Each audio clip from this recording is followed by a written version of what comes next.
बस present value की बात करते हैं। जिस तरह से हमने फ्यूचर वैल्यू कैलकुलेट की, उसी तरह से हम प्रेजेंट वैल्यू भी कैलकुलेट करेंगे। मैंने आपको बताया था कि उस वीडियो में मुझसे एक मिस्टेक हो गई। मैंने आपको फार्मूला में जो आपको फार्मूला बताया था, future value is equal to present value plus की बजाय वहाँ पर हमने मल्टीप्लाई का साइन लगाना था, ठीक है। उसी को यूज़ करते हुए हम यहाँ पर भी प्रेजेंट वैल्यू कैलकुलेट करेंगे। प्रेजेंट वैल्यू होती क्या है? बेसिकली किसी भी अमाउंट की आज के डेट में क्या वैल्यू है, ये मैंने भी आपको थोड़ी देर पहले बताया भी है कि क्या वैल्यू होती है और हम किस तरह से कैलकुलेट करते हैं। ये सारी चीज़ें हैं जिसको देखकर हम जो है वो देखेंगे। प्रिंसिपल अमाउंट वो होगी, अब प्रेजेंट वैल्यू में प्रिंसिपल अमाउंट कौन सी होगी? जो कि फ्यूचर में जाकर आपको रिसीव होनी है। इंटरेस्ट वही है, टाइम पीरियड वही है।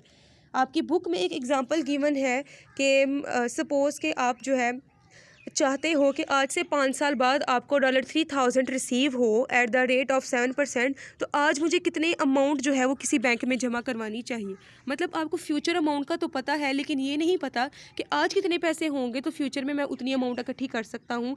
उसके लिए आप जो है प्रेजेंट वैल्यू को कॉन्सेप्ट यूज़ करते हो। Present value is totally opposite to future value. दोनों एक दूसरे के इनवर्स हैं।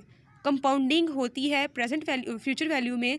प्रेजेंट वैल्यू में आप क्या करते हो? अपनी अमाउंट को डिस्काउंट करते हो, मींस कम करते हो, रिड्यूस करते हो। जो रिडक्शन प्रोसेस होता है वो आपके कंपाउंडिंग के प्रोसेस से टोटली इन्वर्स होता है, ऑपोजिट होता है, ठीक है। अब आपके सामने मैं भी आपको बताती हूँ।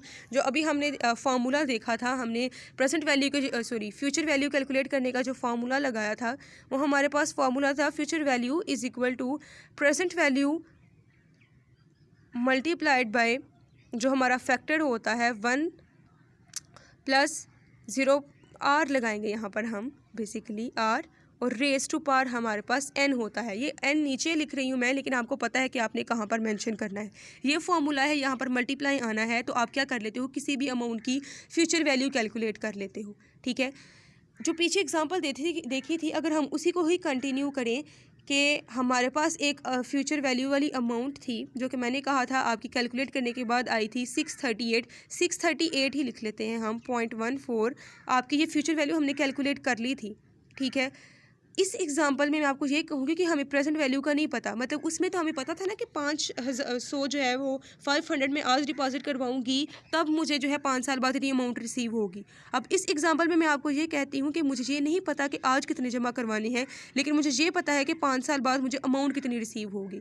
तो मैं सिंपल ये लिख लूँगी 1 + r हमारे पास जो है वो 5% था, तो यहाँ पर भी वही लिखेंगे 0.05%, और रेस टू पावर n 5 साल है हमारे पास। ये इतना ऐसे ही लिखा था ना आपने, लेकिन बस अब तब आपके पास प्रेजेंट वैल्यू जो है वो गिवन थी, तब आपके पास फ्यूचर वैल्यू नहीं थी। लेकिन प्रेजेंट वैल्यू को कैलकुलेट करने के लिए भी फार्मूला यही होता है, बस माइनर सा डिफरेंस आता है। वो हम कैसे करेंगे अभी मैं आपको बताती हूँ। यहाँ पर अमाउंट आपके पास गिवन होती है फ्यूचर की, प्रेजेंट वाली अमाउंट आपके पास नहीं होती।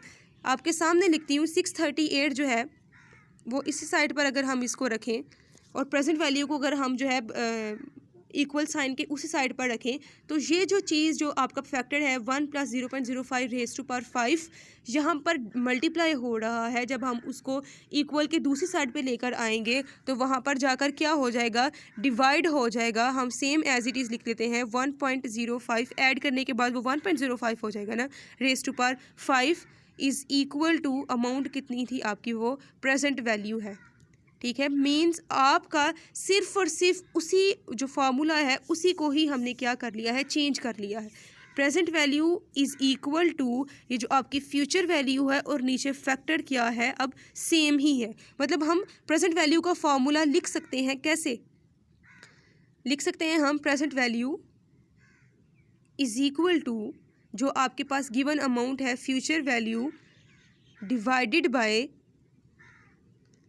1 + r raise to power n, ठीक है। n मैं आपके सामने यहाँ पर लिख देती हूँ क्योंकि n हमारे पास स्मॉल होना चाहिए, और आपके पास ये फार्मूला है प्रेजेंट वैल्यू का, तो ये हो गया आपके पास प्रेजेंट वैल्यू का फार्मूला। दोनों फार्मूलाज ऑलमोस्ट सेम हैं, ठीक है। यहाँ पर फ्यूचर वैल्यू नहीं होती, इसलिए हम प्रेजेंट वैल्यू को इस फैक्टर के साथ मल्टीप्लाई करते हैं, सिंगल अमाउंट की फ्यूचर वैल्यू आ जाती है। उसी तरह से जब आपने इसी अमाउंट की प्रेजेंट वैल्यू कैलकुलेट करनी होती है तो फ्यूचर वैल्यू को डिवाइड कर देते हो 1+r⁴n के साथ। दोनों इक्वेशंस जो है वो एक दूसरे से मिलती जुलती हैं, ये इसके ऑपोजिट है। फ्यूचर वैल्यू में आपकी अमाउंट ज़्यादा आएगी, कंपाउंड होगी, और जो आपकी प्रेजेंट वैल्यू है उसमें आपकी अमाउंट डिस्काउंट होगी, आंसर कम आएगा। जब 638 को आप इस फैक्टर के साथ डिवाइड करोगे ना तो आपका आंसर जो है वो 500 आएगा ऑलमोस्ट, ठीक है। मतलब फ्यूचर वैल्यू ज़्यादा थी, जब उसका आंसर प्रेजेंट वैल्यू में कैलकुलेट किया तो कम आया, ठीक है। ये सिंगल वैल्यू के लिए था। अभी मैं आपको इन दोनों के ग्राफ से भी आपको समझा देती हूँ। कल से पहले फ्यूचर वैल्यू की बात करते हैं। वाई एक्सिस पर उसने फ्यूचर वैल्यू ऑफ $1 लिया है, ये वर्टिकल लाइन है। हॉरिजॉन्टल लाइन में मतलब एक्स एक्सिस में उसने जो है वो पीरियड्स मतलब नंबर ऑफ़ टाइम पीरियड लिया है, ठीक है। अब यहाँ पे जो नंबर ऑफ़ टाइम पीरियड है ना, ये एक इंडिपेंडेंट चीज़ है। आपको हमेशा पता होना चाहिए कि हम एक्स एक्सिस पर इंडिपेंडेंट वेरिएबल को लेते हैं और जो डिपेंडेंट होती है वो आपकी वाई साइड पर आती है। मींस वक्त गुजरने के साथ साथ आपकी फ्यूचर वैल्यू जो है वो चेंज होगी। ऐसा नहीं है कि फ्यूचर वैल्यू के चेंज होने से नंबर ऑफ़ शेयर्स चेंज होंगे। इसीलिए हम जो डिपेंडेंट होती है वो वाई एक्सिस पर और जो इंडिपेंडेंट होती है उसको हम एक्स एक्सिस पर लिखते हैं, ठीक है। नंबर ऑफ़ टाइम जो है वो इंडिपेंडेंट है, उसने गुजरना है, ठीक है। किसी कोई भी चीज़ उसको रोक नहीं सकती। अब वक्त गुजरने के साथ साथ फ्यूचर वैल्यू पर क्या फ़र्क पड़ता है। किसी भी मनी की, यहाँ पे इसने $1 के तौर पर एग्जांपल के तौर पर आपको बताया है कि $1 हर गुजरते साल के साथ क्या होगा, डिक्रीज़ होता जाएगा, ठीक है। उसकी वैल्यू एट द जो है ज़ीरो टाइम पीरियड मतलब करंटली देखा जाए तो उसकी वैल्यू क्या है 20%। दूसरे साल में देखा जाए तो उसकी वैल्यू 15%। आफ्टर 6 ईयर्स या 4 ईयर्स देखा जाए तो 10%, फिर 5% एंड देन 0%। मतलब हर गुजरते साल के साथ 2 सालों का डिफरेंस उसने यहाँ पर लिया हुआ है। हर गुजरते साल के साथ साथ आपके जो डॉलर अमाउंट है उसकी फ्यूचर वैल्यू कम होती जाती है। ऐसा ही है ना, आप ₹1 को अगर पिछले सालों में देखो तो उसकी वैल्यू ज़्यादा थी, अब ₹1 को कोई कंसिडर भी नहीं करता।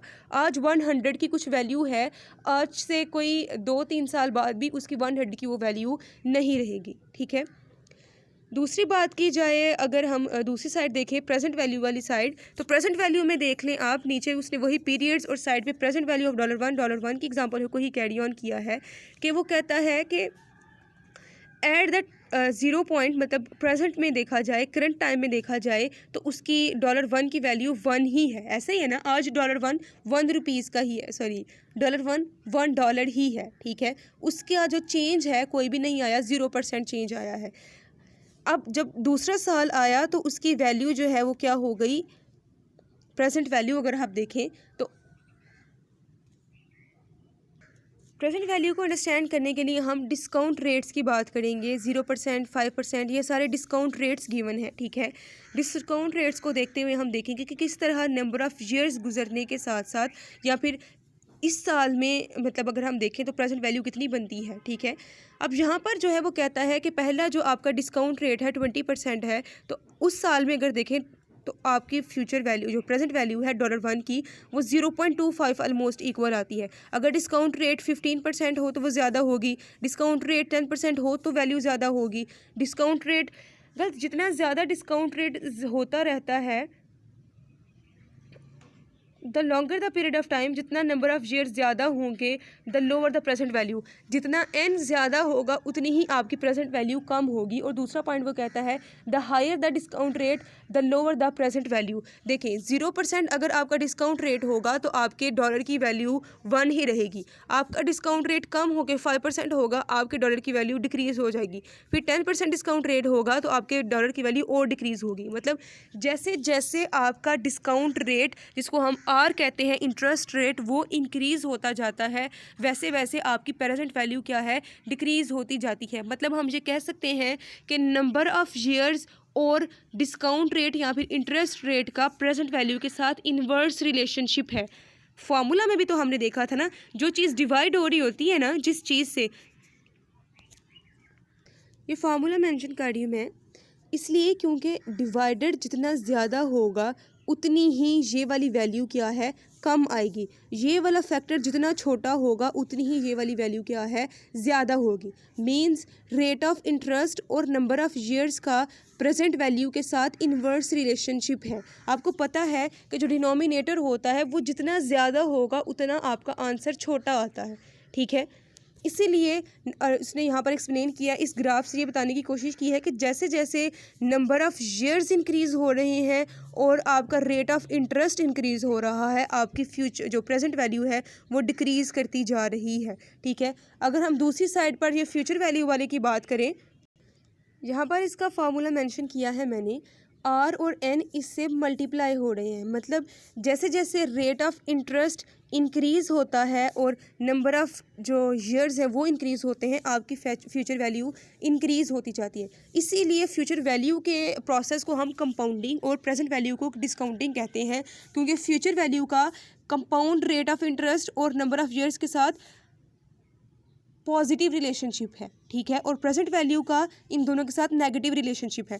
जब हम फ्यूचर वैल्यू कैलकुलेट करेंगे तो इस आर को हम कंपाउंड रेट ऑफ इंटरेस्ट भी कह सकते हैं, और रेट ऑफ इंटरेस्ट तो इसको कहते ही हैं। और जब हम प्रेजेंट वैल्यू कैलकुलेट करते हैं, क्योंकि हम डिस्काउंटिंग कर रहे होते हैं, तो इसको हम डिस्काउंटेड रेट ऑफ इंटरेस्ट भी कह सकते हैं, ठीक है। तो ये सिंगल अमाउंट की कैलकुलेशन थी कि किस तरह से हम सिंगल अमाउंट की present and future value calculate कर सकते हैं, ठीक है।